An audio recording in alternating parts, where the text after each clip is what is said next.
Pant পরে মাথায় লাল কাপড় বেঁধে চলাফেরা করেন, অসংগতিমূলক আচরণ করেন, আর ফেসবুকে স্ট্যাটাস দেন শনিবারে আসতেছি, মঙ্গলবারে আসতেছি, শুক্রবারে আসতেছি।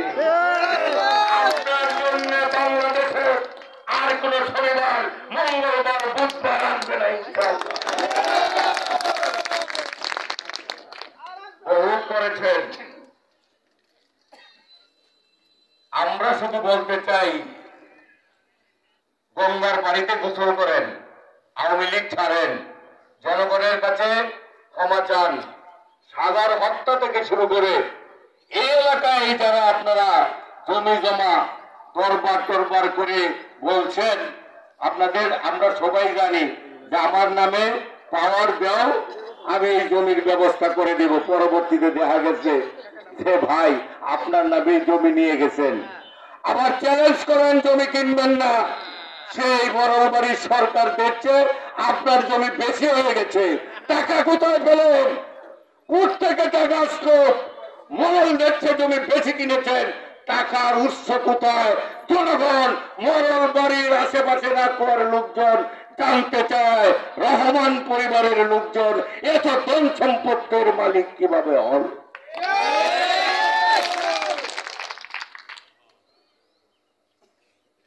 মরল বাড়ির অনেক লোক এখানে আছে, আমার ছোট ভাই, স্নেহের ভাই, এরা হলো আসল মরল। আমরা ইতিহাস জানি, মরল যদি হতো নামের পিছনে সরকার থাকতো, এক ভাই উদ্দিন, এক ভাই রহমান, এক ভাই কোন মতে সরকার।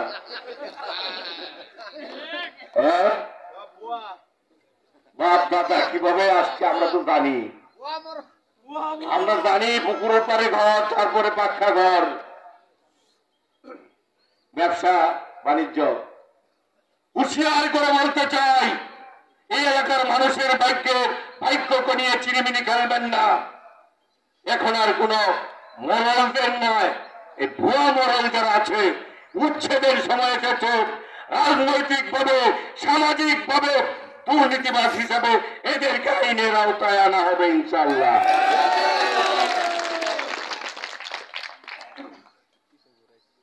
জীবনের তাগিদে, জীবের তাগিদে, জীবন বাঁচানোর জন্য বাইরে গিয়েছিলাম পরিবার নিয়ে।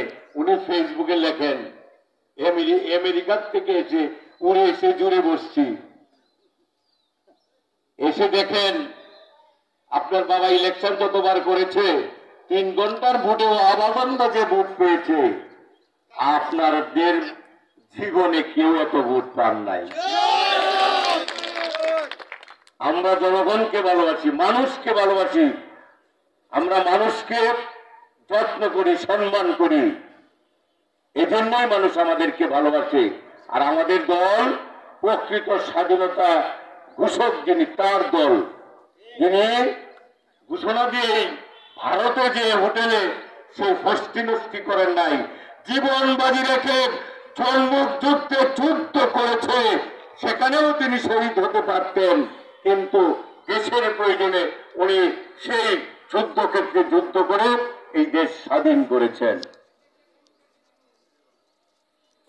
প্রিয় ভাইয়েরা, আপনারা যারা এখানে উপস্থিত আছেন, এই দলটিকে ভালোবাসেন, আপনাদের কাছে অনুরোধ রাখবো, নিষ্পাপ নিরাপদার নেত্রী বেগম খালেদা জিয়াকে অন্যায়ভাবে যে কষ্ট দিয়েছে, আল্লাহ পাক সেই সমস্ত শৈরিনী ফ্যাসিস্ট যারাই করেছেন হাসিনার নেতৃত্বে, তাদেরকে যেন আল্লাহ হেদায়েত করেন, না হয় পৃথিবীতে ধ্বংস করেন।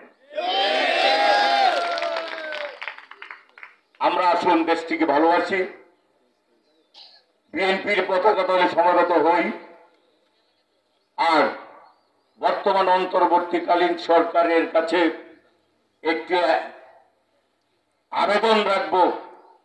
আমাদের নেতা জনাব তারেক রহমান প্রত্যেক দিনই কোনো না কোনো অনুষ্ঠানে বক্তব্য রাখছেন। মাননীয় মহাসচিব মির্জা ফখরুল ইসলাম আলমগীর সাহেব কথা বলছেন, যতটুকু সম্ভব যে সংস্কার না করলেই না হয় সেগুলো করে তাড়াতাড়ি নির্বাচিত সরকারের ব্যবস্থা করার জন্য। আমরা বলছি না বিএনপি ক্ষমতায় যাবে, আমরা আমরা দাবি জানাই গণমানুষ প্রত্যক্ষ ভোটে যাকে নির্বাচিত করবে সেই সরকার প্রতিষ্ঠিত করবে।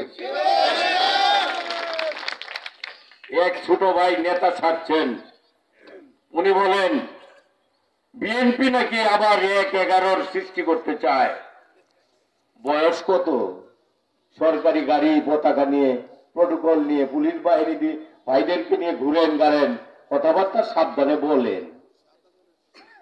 বিএনপির কোটি কোটি তরুণ আপনার চেয়েও বেশি অভিজ্ঞ যোদ্ধা বাংলাদেশের রাস্তাঘাটে রাজনীতি করছে গণমানুষের জন্য। সাবধান হয়ে যান, না হয় হয়তোবা আপনার পদত্যাগের জন্য ময়মনসিংহের মাটিতে, আখুয়ার মাটিতে মিছিল হবে, মিটিং হবে। মজা পেয়েছেন? ছাত্র তো শেষ হয় নাই, গাড়িতে পতাকা লাগাইয়া ঘোরার ব্যবস্থা করেন, ছাত্র সমাজকে বিক্রি করে উপদেষ্টা সেজেছেন। সাহেবকে বলেন, নিজেকে প্রশ্ন করেন কতটুকু ওজনের মানুষ। আমরা জনাব প্রধান উপদেষ্টা সাহেবের কাছে অনুরোধ রাখতে চাই, যতদূর সম্ভব ভোটের ব্যবস্থা করেন, নির্বাচনী ম্যাপ আপনারা ঘোষণা করেন। বাংলাদেশের মানুষ ঈদ উৎসবে ভোট যাকে খুশি তাকে দেবে। আমাদের নেতা জনাব তারেক রহমান বলেছেন, বিএনপি যদি 200 সিটেও জয়লাভ করে তবু দেশের প্রয়োজনে জাতীয় সরকার গঠন করবে। আর সেই তথাকথিত দলের নেত্রী বলতেন উনি অ্যাবসুলেট পাওয়ার চান, মানুষ মেরে না কিভাবে সেটা দেখতে চান না, উনি পাওয়ার চেয়েছিলেন। আজকে আল্লাহ পাক তাকে পাওয়ার দিয়েছে। পার্শ্ববর্তী রাষ্ট্রে বসে এখন গণতে থাকেন। আমরা দাবি জানাই আজকের তাঁতি দলের এই সমাবেশে অতি সত্বর বাংলাদেশের আইন অনুযায়ী তাকে বাংলাদেশে ফিরে এনে আইনের আওতায় এনে সর্বোচ্চ শাস্তি প্রদান করা হোক, এই আশাবাদ ব্যক্ত করে আরেকটি কথা, বিএনপির নেতা কর্মীদের প্রতি একটি হুঁশিয়ারি বার্তা, সেটা আমার নয়, আপনাদের প্রিয় নেতা, আগামী দিনের রাষ্ট্রনায়ক বলবো না, যিনি এই দেশের মানুষের ভাগ্যের উন্নয়নের জন্য কথা বলেন, সেই নেতা জনাব তারেক রহমান বলেছেন, সবুর করতে বলেছেন, ধৈর্য ধরতে বলেছেন। 17 বৎসরের অত্যাচার নিপীড়ন আমরা জানি, এই এলাকাও দোকানপাট নেতা কর্মীদের আমাদের ভাইদের নিয়ে গেছে। ধৈর্য ধরেন, ধৈর্য ধরে কি আল্লাহ পাক পছন্দ করেন। আল্লাহ পাক উত্তম ফয়সালাকারী। ধৈর্যের মাধ্যমে জীবন যাপন করেন। আশা করি ভবিষ্যতে বিএনপি রাষ্ট্র পরিচালনায় গেলে এই এলাকায় আমরা মনে করি আমার ছোট ভাই এই তিতু সাহেব এই এলাকায় এই 17 বৎসরে 3টি 4টি সমাবেশ করে দিয়ে প্রমাণ করেছেন জনাব তিতু সরকার এই এলাকার বিএনপির প্রকৃত সৈনিক। তার সহযোগীরা আছেন, তাদেরকে নিয়ে উনি কাজ করবেন।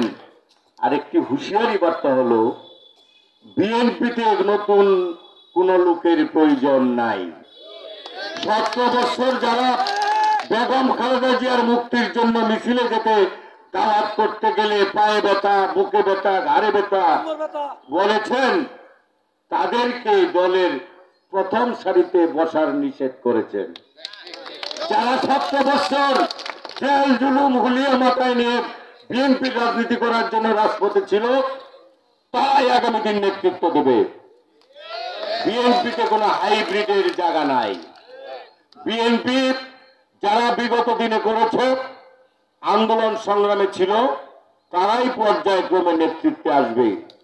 আরেকটি কথা বলেছেন, বিএনপির নামে যদি কোনো ব্যক্তি সুবিধা লাভের জন্য চাঁদাবাজি, টেন্ডারবাজি, হোটেলে গিয়ে পয়সা না দিয়ে মাস্তানি করে চলে আসে, এলাকার নেতৃবৃন্দদেরকে অনুরোধ করব, মুরব্বীদের কাছে অনুরোধ রাখবো, সেই সমস্ত যুবকদের ধরে আমাকে একটু টেলিফোনে খবর দেবেন, পুলিশ পাঠিয়ে তাদেরকে আইনের আওতায় নিতে ডুবে ডুবে পানি খাবেন। আপনাদের একজনের পিছে আরেকজন লাগানো আছে, মনে রাখবেন, রাজনৈতিক কারণে। বিএনপি মানুষের দল, গণমানুষের দল। বিএনপিকে ভালোবেসে মানুষের কাজ করার ক্ষমতা আপনারা দিবেন, এই আশাবাদ ব্যক্ত করে আমার কথা যারা শুনছেন, যদি কিছু ভালো কথা বলে থাকি তাহলে ভালো লাগলে আপনারা সেগুলো আলোচনা পর্যালোচনা করে বিএনপিকে ভালোবাসবেন। আরেকটি কথা বলি, আমাদের প্রশাসনের ভাইরা অনেক সময় তারা অনেক ধরনের অনেকভাবেই কাজ করার চেষ্টা করছেন নতুন রূপে। আমরা যে যেখানে আছি এই এলাকাও একটি পুলিশ ফাঁড়ি আছে, অন্যান্য গোপন আমি বলবো যে সিভিল ড্রেসে অনেকেই এলাকায় কাজ করে, আপনারা তাদেরকে সহযোগিতা করবেন। আর পুলিশ ভাইদের বা প্রশাসনিক ভাইদের কাছে অনুরোধ রাখবো, আপনাদের সত্য নিষ্ঠা নিয়ে কাজ করুন। আপনাদের পাশে বিএনপি আছে, জনগণ আছে। সবাই ভালো থাকবেন, সুস্থ থাকবেন। তাঁতি দলের কমিটি হবে, পর্যায়ক্রমে আপনারা নেতৃত্বে আসবেন। কোনো অসুবিধা নাই, কোনো কথা থাকলে আমাকে জানাবেন, টিটু সরকারকে জানাবেন, পাশাপাশি সব সংগঠন নেতৃবৃন্দদেরকে জানাবেন। এই আশাবাদ ব্যক্ত করে সকলে সুস্বাস্থ্য দীর্ঘায়ু কামনা করে আগামী দিনে গণতন্ত্র, স্বাধীনতা, সার্বভৌমত্ব, গণতন্ত্র, ভোটের অধিকার ফিরিয়ে না আসা পর্যন্ত বিএনপি আপনাদের পাশে আছে, আপনাদের পাশে থাকবে ইনশাল্লাহ। বেগম খালেদা জিয়ার জন্য আপনারা প্রাণ খুলে দোয়া করবেন, যাতে করে উনি সুস্থ হয়ে বাংলাদেশে ফিরে এসে আপনাদের সাথে কাজ করতে পারে। সবাই ভালো থাকুন, সুস্থ থাকুন। আসসালামু আলাইকুম। বাংলাদেশ জিন্দাবাদ, বিএনপি জিন্দাবাদ। সবাইকে ধন্যবাদ।